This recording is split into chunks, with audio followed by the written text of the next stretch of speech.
So, actually mga kabudik, ito na siya. Ito pala yung COB floodlight niya ito. Tapos ito yung micro type C port niya. So, try natin sa charger natin. Kung iilaw. Kung red is yung yan.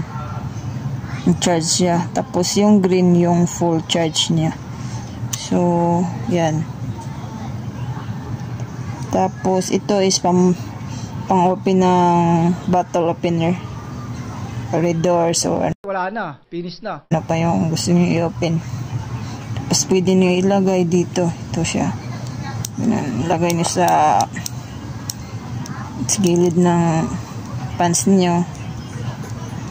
Yan. Tapos, sa likod naman, ito yung super magnet niya, strong magnet. So, try natin dito. Ito. Yan, didikit siya. Sobrang kapit niya dito talaga. Yan.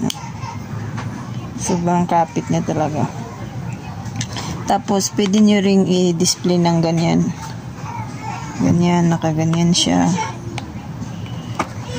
Or nakaganyan. Ganyan.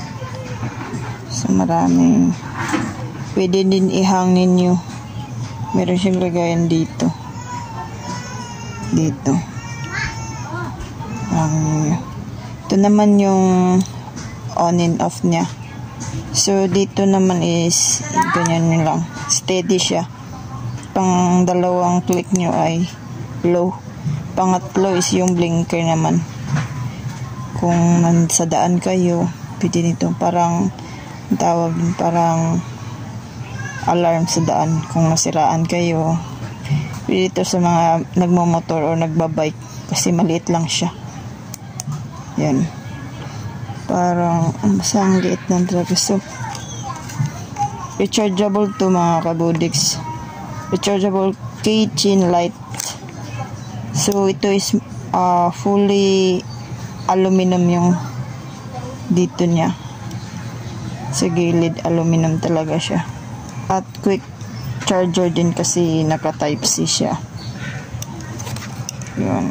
Order na kayo. Lalagay ko dyan sa description para kung gusto nyo nag-order. So actually nabili ko lang to ng 50 pesos. So yung original price niya is 100 plus. Pero nag-sale sa Shopee.